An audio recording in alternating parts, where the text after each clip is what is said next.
JPU telah menuntut 7 tahun penjara dan denda Rp750 juta terhadap Tom Lembong. Kita akan bahas hal ini lebih dalam tentang kasus impor gula yang menyeret mantan Menteri Perdagangan Thomas Rikasi Lembong dengan kuasa hukum Tom Lembong, Ari Yusuf Amir. Selamat malam, Pak Ari. Selamat malam, Zaza. Baik, Pak Ari, tuntutannya kemarin memakai pasal 2 di Undang-Undang Tipikor, unsur melawan hukum tentunya menjadi salah satu unsur yang penting yang harus kemudian memang dibuktikan oleh jaksa. Nah, menurut jaksa kemarin penerbitan persetujuan impor tanpa persetujuan instansi lain dan juga tanpa rekomendasi dari Kementerian Perindustrian menjadi salah satu bukti dari unsur melawan hukum. Tanggapannya? Ya, memang itu yang kemarin disampaikan oleh jaksa tentang pasal 2 ya. Pasal 2 itu melawan hukumnya, memperkaya diri sendiri atau orang lain atau korporasi dan lalu merugikan keuangan negara, unsur-unsurnya itu. Nah, dalam kaitan dengan perbuatan melawan hukum, itulah yang kita lihat di dalam proses selama ini persidangan. Selama persidangan, saksi-saksi yang banyak sekali dihadirkan oleh JPU ternyata telah menjelaskan bahwa apa yang menjadi asumsi selama ini oleh kawan-kawan JPU ternyata tidak benar. Misalnya contoh ya, dijelaskan pada waktu itu bahwa yang tadi saya katakan tidak ada koordinasi dengan menteri-menteri yang lain. Dalam fakta persidangan ternyata ada rakortas itu. Rakortas itu ada beberapa kali dan itu ada rekomendasi-rekomendasinya. Lalu bahkan dalam persidangan terungkap itu adalah perintah dari presiden pada waktu itu. Jadi, dan itu tidak hanya satu dua saksi yang mengatakan, lebih banyak saksi yang mengatakan. Dan saksi itu saksi yang dihadirkan oleh JPU. Lalu juga dikatakan tentang bahwa pada waktu itu jaksa mengulangi lagi tuh dalam tuntutannya, dikatakan bahwa pada saat itu kita lagi surplus gula. Padahal faktanya saksi yang dihadirkan oleh jaksa dan ahli yang kami hadirkan menjelaskan bahwa kita ini, negara kita ini tidak pernah surplus gula, itu tidak pernah. Yang ada, adanya cadangan stok ya, akhir tahun yang akan digunakan untuk awal tahun depan, buffering stock namanya. Dan itu tidak bisa dipakai untuk tahun selanjutnya karena itu harus dilakukan impor. Kalau tidak ada impor, maka akan terjadi gejolak harga. Gula akan dibutuhkan, banyak dibutuhkan oleh masyarakat. Karena ternyata kebutuhan gula kita ini tidak bisa dipenuhi oleh kebutuhan dari petani kita. Itu yang menjelaskan justru saksi-saksi dari pihak kejaksaan. Nah, yang kita sayangkan adalah fakta-fakta ini seakan-akan diabaikan saja oleh kawan-kawan jaksa penuntut umum dan lalu mereka mengulangi dakwaannya. Lalu apa gunanya proses persidangan kita ini melihat saksi-saksi yang hadir? Kan fungsinya kawan-kawan kejaksaan itu tidak hanya fungsi menuntut, tapi mereka mempunyai fungsi untuk menegakkan hukum, menegakkan kebenaran, menegakkan keadilan. Disitulah harusnya secara jujur melihat fakta persidangan tidak mengatakan seperti itu. Begitu, Sasa. Itu artinya perbuatan unsur melawan hukum yang harusnya dibuktikan sumir. Tidak terbukti sama sekali. Jadi tidak ada perbuatan Pak Tom itu yang melawan hukum. Sama sekali tidak ada. Jadi unsur tentang perbuatan melawan hukumnya tidak terbukti. Lalu juga misalnya dijelaskan ya bahwa Pak Tom melakukan impor gula GKM. Seharusnya GKP. Dan itu menurut rekan-rekan jaksa penuntut umum itu melanggar aturan. Tidak dijelaskan aturannya mana dilanggar. Karena Permendak yang mengatur tentang itu tidak melarang. Untuk apakah itu GKM ataukah itu GKP. Silakan aja. Dan ternyata kebijakan Pak Tom melakukan impor gula GKM faktanya menguntungkan banyak pihak. Dalam hal ini masyarakat kita diuntungkan karena ada multiplier efeknya, menghidupkan pabrik-pabrik, mesin-mesin hidup, tenaga kerja juga dikerjakan. Beda dengan gula putih. Jadi pertimbangan Pak Tom itu justru menguntungkan. Nah, terakhir tentang kerugian negara misalnya. Dikatakan bahwa negara rugi karena beda biaya masuknya. Ya, yang kita masukkan memang GKM, jadi bayar biaya masuknya GKM. Kalau dihitung harusnya GKP, biaya masuknya selisih, yang menjadi beda penghitungannya. Nah, tetapi kalau mau lihat dari nilai pajak, tidak hanya bisa dilihat dari situ. Makanya kami menghadirkan ahli pajak pada waktu itu dari UI, Profesor Haula kalau tidak salah, kita hadirkan menjelaskan ada namanya multiplier effect terhadap import GKM ini. Bagaimana ada pajak pertambahan nilai, ada pajak penghasilan, dan pajak-pajak yang lainnya. Sehingga kalau itu dikumpulkan dan dihitung, jauh lebih besar pajak yang dihasilkan dibanding kalau kita mengimpor GKP. Dan faktanya jangan lupa, sampai saat ini juga kita masih melakukan impor itu, GKM. Jadi Jadi ini memang tidak ada agak aneh. tidak ada pelarangan untuk mengimpor GKM. Sama sekali tidak ada pelarangannya itu. Baik. Kemudian berbicara Ada. mengenai keuntungan dan juga kerugian. Dalam tuntutan, jaksa penuntut umum yakin bahwa kerugian negara yang terdapat kerugian negara 587 miliar rupiah yang diakibatkan persetujuan impor tersebut. Tidak ada itu kerugian Ya, negaranya. sama sekali tidak ada. Jangan lupa bahwa yang diasumsikan jaksa itu adalah dihitung oleh kawan-kawan dari BPKP. Dan BPKP baru selesai melakukan penghitungan baru-baru ini. Sedangkan dakwaan dan penyidikan kasus ini sudah sangat lama. Nah, artinya di sana bahwa penghitungan itu sudah dijelaskan oleh ahli yang kita hadirkan juga, menjelaskan bahwa cara menghitung BPKP itu cara menghitung yang totally salah. Salah cara menghitungnya. Karena itu memaksakan keinginan dari kawan-kawan jaksa, karena sudah ngomong bahwa ada kerugian negara, harus dibuktikan kerugian itu. Salah Sehingga perhitungannya hitungannya seperti apa, Pak Ari? pertama begini, tidak bisa menghitung orang memasukkan gula kristal mentah dengan pajak yang dibayarkan, lalu dianggap bahwa merugikan negara karena tidak memasukkan gula kristal putih, karena pajaknya lebih besar. Loh, jadi kalau nanti orang memasukkan sesuatu hal yang lain gitu ya, mobil misalnya masukkan mobil Kijang, dianggap itu merugikan. Kenapa nggak masukkan mobil yang lebih mahal supaya pajaknya lebih mahal? Cara berpikirnya nggak masuk di akal itu, nggak pas cara berpikirnya. Nah, satu itu. Lalu yang kedua, kaitan dengan katanya menguntungkan pihak lain Korporasi. ya. Nah, dalam hal ini kan harusnya itu kan pemahamannya korporasi, karena yang ditunjuk itu adalah korporasi-korporasi kan. Faktanya dalam proses persidangan kita melihat tidak ada korporasi yang didakwa. Yang didakwa adalah direksi-direksinya, individu-individu orangnya.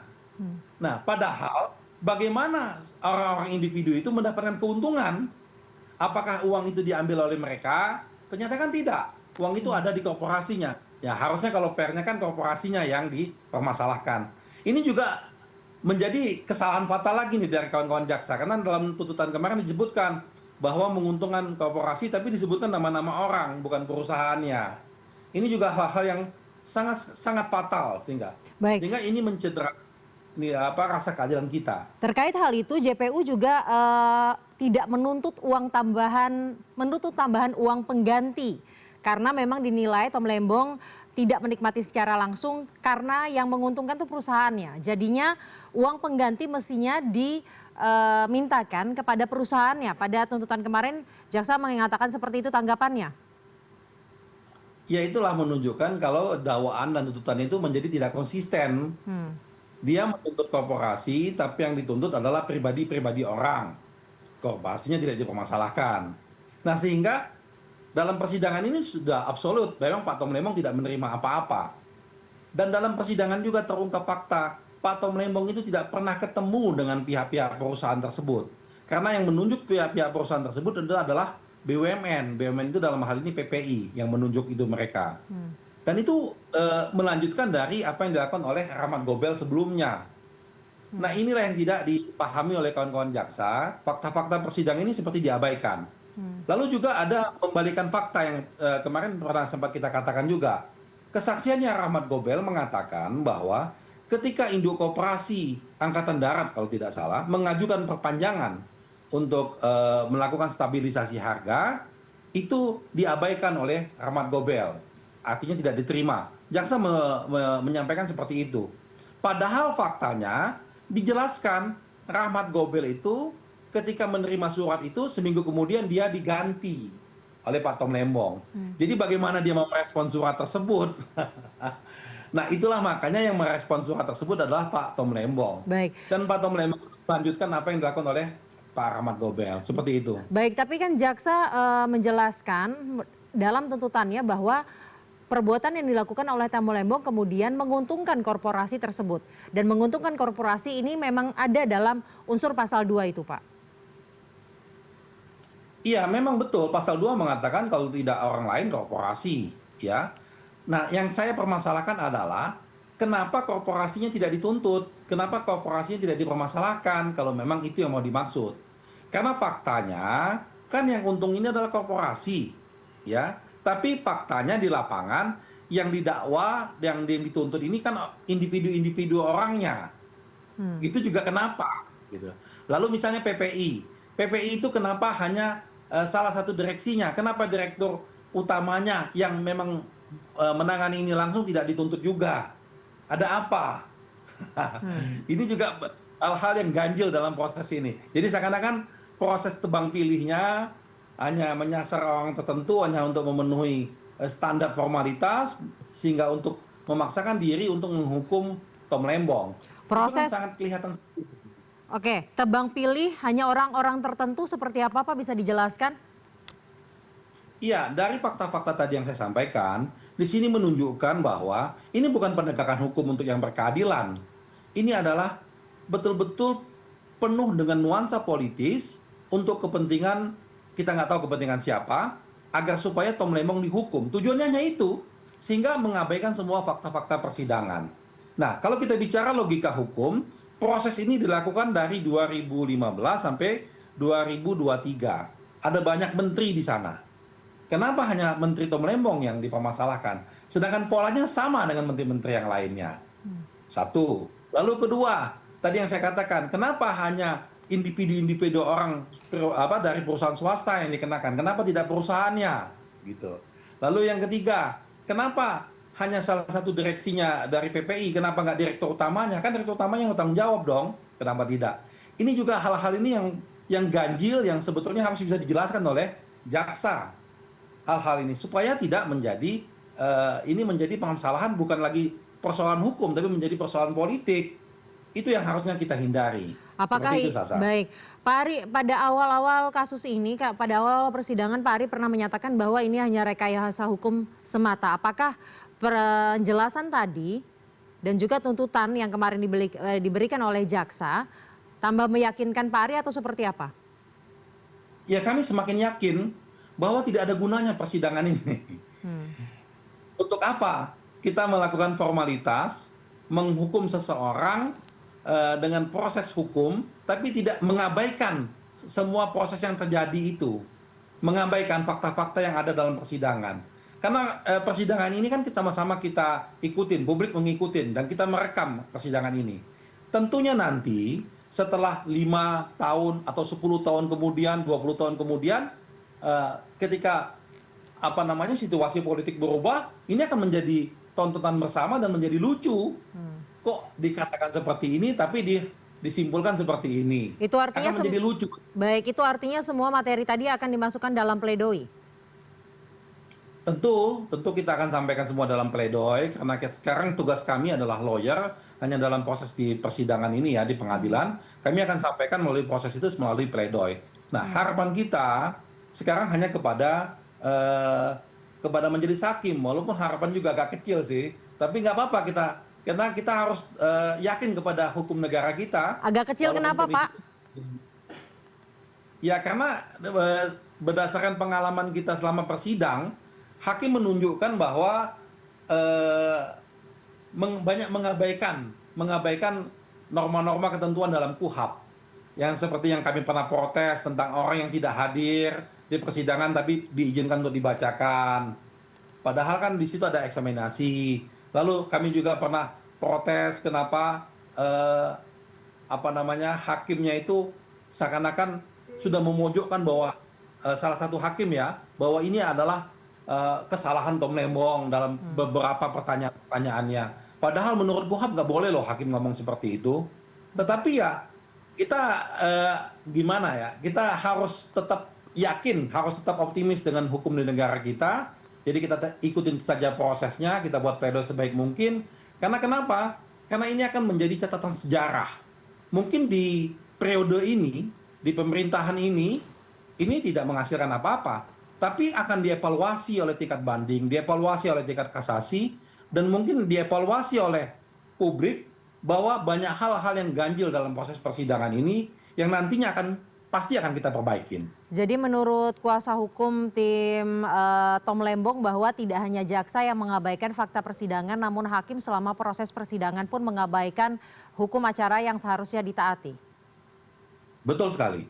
Baik, kemudian nanti jika putusan yang diberikan oleh hakim tidak sesuai dengan harapan, apakah akan melanjutkan upaya hukum atau Ya, melakukan kita tidak upaya punya hukum lanjutan? tentu wajib kita harus melakukan itu sebagai seorang lawyer, bagian-bagian dari penegak hukum. Kami tetap harus yakin kepada hukum di negara kita dan kita ikutin prosedurnya. Ada tingkat banding, tingkat kasasi. Nah, cuman memang kita wajib untuk mengkritik, kita wajib untuk mengingatkan proses ini ada hal-hal yang nggak benar supaya petinggi-petinggi hukum di negara kita menjadi aware, menjadi tahu, jangan membiarkan. Karena kenapa? Karena suatu saat mereka akan dimintai pertanggungjawaban loh. Jangan dianggap bahwa ini akan selesai, enggak. Kita ingat loh banyak sekali dulu jaksa-jaksa Baik. menuntut lalu tiba-tiba jadi masalah, hakim tiba-tiba jadi masalah. Banyak sekali itu. Jadi ini harus menjadi perhatian bagi kita semua. Baik, kita akan kawal terus bersama kasus ini. Terima kasih kuasa hukum Tom Lembong Ari Yusuf Amir telah bergabung bersama kami di CNN Indonesia malam hari ini. Terima kasih, Seta.